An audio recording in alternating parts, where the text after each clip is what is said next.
As you travel down the bending road, what are you looking for?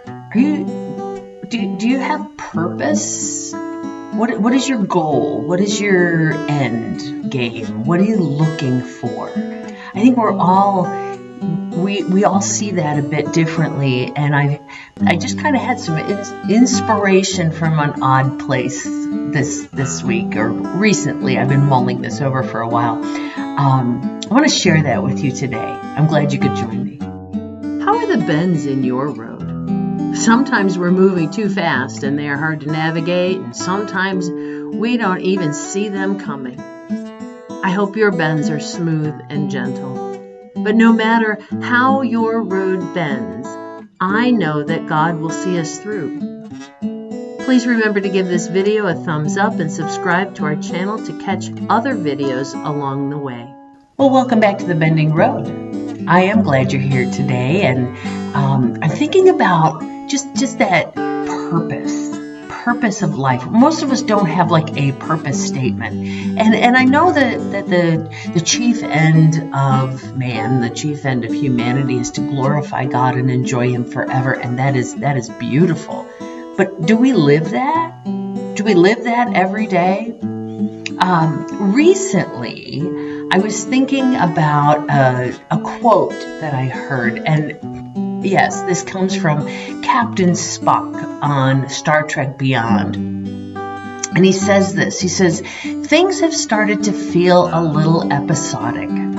The farther out we go, the more I find myself wondering, what is it we're trying to accomplish? If the universe is truly endless, then are we not striving for something forever out of reach?" And I got to thinking, are we striving for something forever out of reach?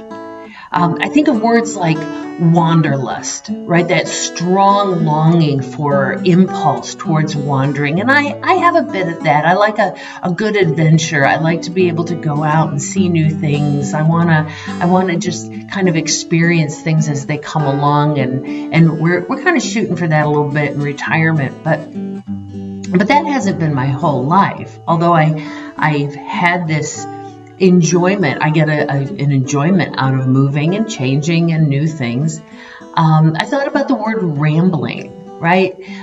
The definition of rambling is proceeding without a specific goal, purpose, or direction, such as wandering from place to place. So that wanderlust, that desire, that rambling through life. And rambling is kind of what I do here, right? I have some vague idea, but until I close this out, I won't know exactly what it is I'm going to say, right? I think of the song "I'm a Ramblin' Man" from Waylon Jennings, and that idea of just going from place to place, having no set place. But I believe we're always looking for something. What is it we're looking for? I looked up some scripture today and around this idea, and Ecclesiastes 6:9 says, "Better what the eye sees than the roving of the appetite." This too is meaningless. It's a chasing after the wind. I think that's kind of what Spock was saying. Are we just chasing after the wind? Are we constantly looking to fill that appetite, that new appetite, and constantly looking for something that we may never find? 1 Timothy 6 and 7, "Godliness with contentment is great gain, for we brought nothing into the world and we can take nothing out of it." And I read in this not a slam against that wandering and that desire to just kind of ramble and go from place to place and see this or that, but are you content in that? Can you be content where you are? I've struggled with contentment through my life. I know that battle, but I think God has allowed me to be content in a variety of different places, and I think that the moving around through my years has been good for me. I've been able to fulfill both, but am I still looking for something? We brought nothing into this world. We take nothing out of this world. Gee, I thought my mother made that up, right? No, no, it wasn't Mom. It was in the letter to Timothy. And that's true.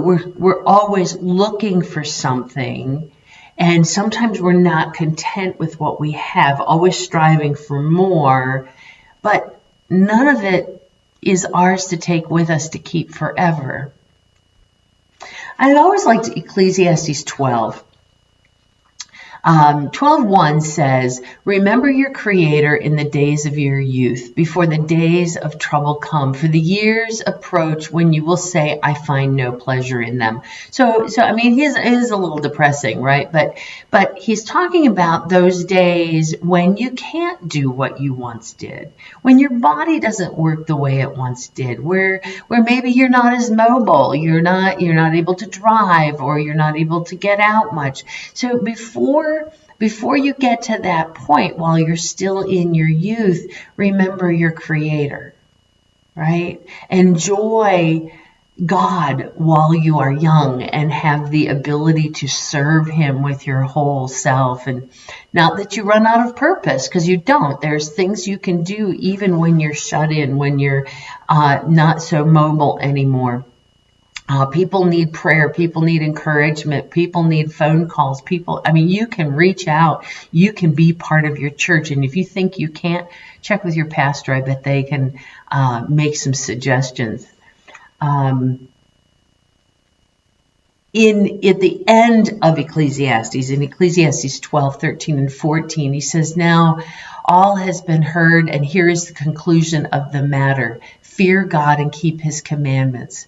For this is the duty of all mankind. For God will bring every deed into judgment, including every hidden thing, whether it is good or whether it is evil."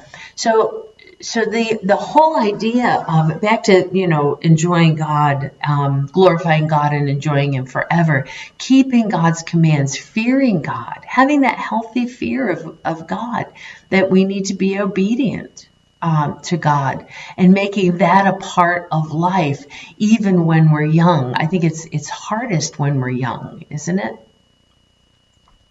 So we work every day, and we do our thing every day, and for, whether it's a set job that you go and do, or maybe you're in that time of life where you're raising kids. Well, you get them up, you feed them, you change them, you dress them, you wash their clothes, you clean up after them, you play with them, you put them down for a nap, you put them down for bed at night, and you wake up in the morning and you do it again, and then you do it again, and you do it again. If you're going to the office, you get yourself ready, you go to the office, you come home, you fix dinner, and then you do it again, It doesn't matter what life is, you're basically doing it over and over again. So what do we gain from that? That's what Ecclesiastes calls our toil. What do we gain from our toil? And this comes from Ecclesiastes 3, 9 to 14. "I have seen the burden God has laid on the human race. He has made everything beautiful in its time. He has set eternity in the heart. Yet no one can fathom what God has done from the beginning to end." So that burden that God has laid on us is that striving, that desire, that longing for eternity, right? That longing for the beauty, that longing to see His purposes fulfilled. Yet He does that in His time, not in our time. Verse 12, "I know that there is nothing better for people than to be happy and to do good while they live." That's that contentment. Be content.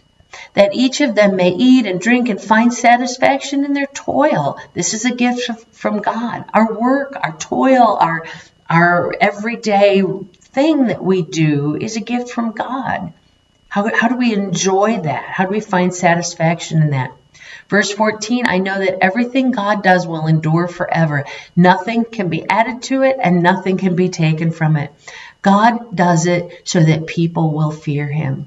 God is in control, right? God is in control, and we fear Him. We have that healthy fear, And I believe fear means fear. We fear what God can do to us, or we fear what's going to happen to us if we're not obedient, if we don't follow his commands, if we're not faithful, if we don't worship him and revolve our lives around him.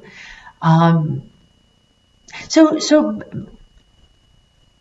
when I think of all these things, when I put all these puzzle pieces together, my question is what are we doing in our lives? Are we content with that? Are we finding satisfaction in that? And if not, what's missing? Have we sought God in that, or are we always looking for more? Are we looking for a higher bank account balance? Are we looking for more investments? Are we looking for more stuff? Oh my goodness, we don't need more stuff. We're still cleaning out stuff. We're going to be cleaning out stuff for a long time. Are we kind of hoarding stuff? Even if we're rotating our stock, do we go shopping not because we have a need, but because we want to consume more? Or are we storing up those treasures in heaven through relationships, through relationship with God, time in prayer, devotions, learning what God has for us? And when we do our work, being content with our work. Now, I know why all of this has been mulling around in my head, why I'm thinking about rambling and wanderlust and Captain Spock's quote. It's because we are looking for that, ahead to that change, right? We're going to leave here in a few months, and we're going to go and we're going to ramble. That's the plan. It's not bad. We're just going to ramble for a time. Will it be 6 months, a year, 10 years? I don't know. But my prayer is that I will find this time of life a real gift from God. And Dave and I together are looking for enjoying that time of rambling, that time of wandering, that time of fulfilling some of that wanderlust. And then what's going to happen next in that next stage of life? I don't know. But what I know is that God will reveal that in its time. And in this time that we have between now and the time we leave, my prayer is that I would be satisfied with that and serving God with everything I have. And then in that next time of life, that I would be serving God with everything I have and enjoying him and finding satisfaction in that rambling time. And then in the next time, we all have these stages of life. So as you are wandering, as you are trekking, as you are rambling along this bending road, whatever you're doing, are you enjoying it? What are you looking for? Are you always looking for something that is just out of reach? Or can you find your contentment, your satisfaction, and your joy in God, the Creator? I hope that I have encouraged you. I don't know what I've encouraged you to, but I would like to know. Let me know in the comments and let me know where you're at. I know that there are a lot of people who listen who do not understand what it is we're going to do and do not understand how we can get rid of everything we own and move into a camper. It's just what we've done. It's just who we are and what we've been looking for. Maybe you are fully content living in the same house all your life. That's cool. I can't imagine that because I've never done that. And I feel like I would be always looking for something more. We're all different, and I find that really cool. I hope you enjoy your rambling along the bending road this week, and I'll see you next week on the bending road. Have a great day. I am so glad we can travel along this bending road together. You can connect with me on social media or on my website at bendingroad.weebly.com. I would love to pray for you as you navigate the bends in your road. And when the bends in your road come, do not be afraid. Take the hand of God and keep walking. You are not alone.